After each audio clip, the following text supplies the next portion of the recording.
सभी को good morning all of you. I hope कि आप सभी ठीक होंगे।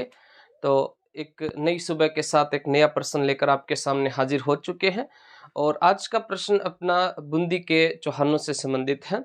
तो प्रश्न आपके सामने यह है कि जहांगीर ने बूंदी के किस चौहान शासक को सर बुलंद राय की उपाधि दी थी। जहांगीर जो थे इसने कौन से चौहान राजा को सर बुलंद राय की उपाधि दी थी, ये उत्तर आपको बताना है। देखो, बात अपने करते हैं जहांगीर की। तो जहांगीर के समय में बूंदी का जो राजा हुआ करता था जिसका नाम था रतन सिंह हाड़ा।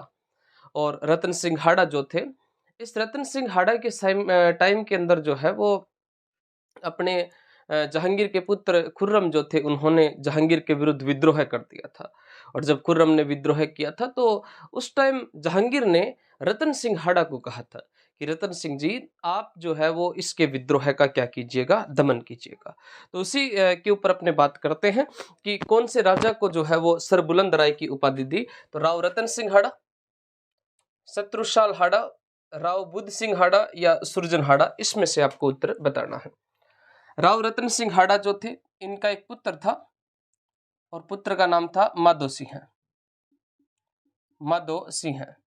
और माधो सिंह को शाहजहां ने कोटा का स्वतंत्र राजा बनाया था। कोटा का स्वतंत्र राजा बनाया था।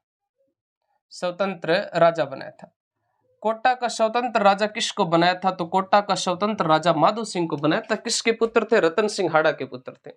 वे रतन सिंह हाड़ा जो थे, जब इनको जहांगीर ने चुना कि भाई आप खुर्रम के विद्रोह का दमन कीजिए, तब इन्होंने खुर्रम को बंदी बना लिया था और खुर्रम को बंदी बनाकर जेल में डाल दिया था।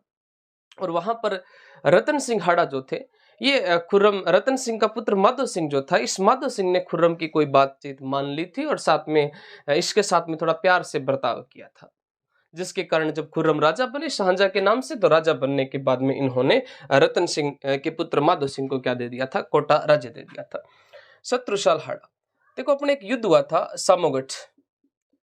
सामोगढ़ का जो युद्ध था, सामोगढ़ युद्ध, ये उत्तराधिकारी युद्ध था। और शाहजहां के पुत्रों में जो उत्तराधिकारी का युद्ध हुआ था, सामोगढ़ का युद्ध हुआ था उत्तराधिकारी का। इस सामोगढ़ का जो युद्ध हुआ था, इस सामोगढ़ के युद्ध के अंदर लड़ता हुआ कौन मारा जाता है? शत्रुशाल हाड़ा जो था, ये सामोगढ़ के युद्ध में लड़ता हुआ मारा जाता है।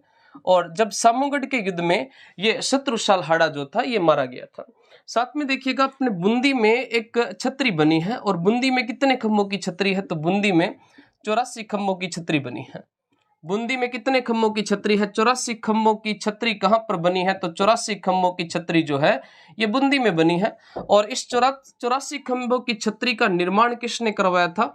तो कई किताबों में तो लिखा है कि अनिरुद्ध हाड़ा के द्वारा, अनिरुद्ध हाड़ा जो थे, इस अनिरुद्ध हाड़ा के द्वारा इसका निर्माण करवाया जाता है। और कई किताबों में लिखा है कि अनिरुद्ध के एक भाई थे जिनका नाम था देवा हाड़ा, और देवा हाड़ा जो थे इसने किसका निर्माण करवाया था? 84 खंभों की छतरी का निर्माण करवाया था।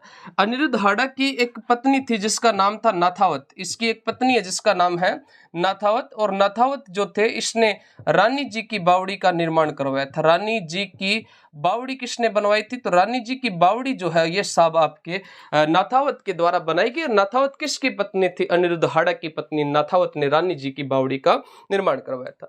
84 खंभों की छतरी बूंदी में है, तो आप नोट लगाकर ध्यान रखना। 80 खंभों की छतरी कहां पर है? अलवर में है।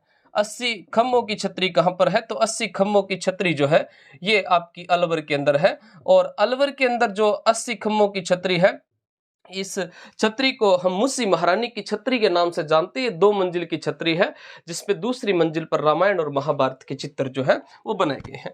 बुद्ध सिंह हाड़ा जो थे, इस बुद्ध सिंह हाड़ा के बारे में आप ध्यान रखना कि इनके समय में मराठों का प्रवेश होता है। मराठों का प्रवेश हुआ था या मराठों का हस्तक्षेप होता है। मराठों का हस्तक्षेप किसके समय में हुआ था? तो बुद्ध सिंह हाड़ा के समय में हुआ था।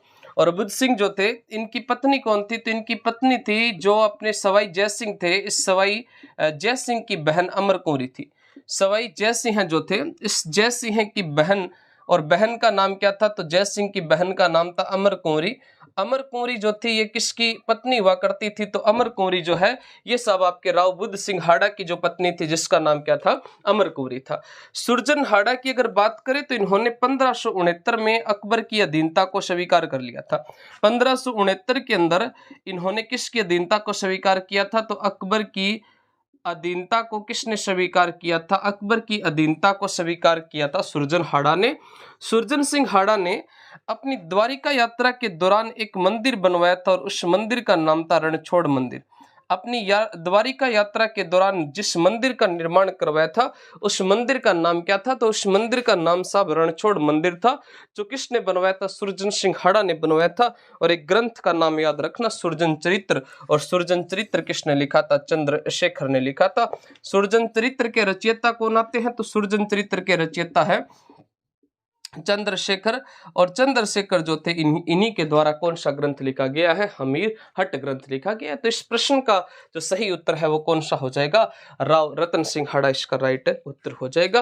तो अगर आपको क्लास अच्छी लगी तो वीडियो को लाइक कीजिएगा, शेयर कीजिएगा और कमेंट करके जरूर बताना। तब तक के लिए जय हिंद, जय भारत। मिलते हैं नेक्स्ट क्लास में। धन्यवाद।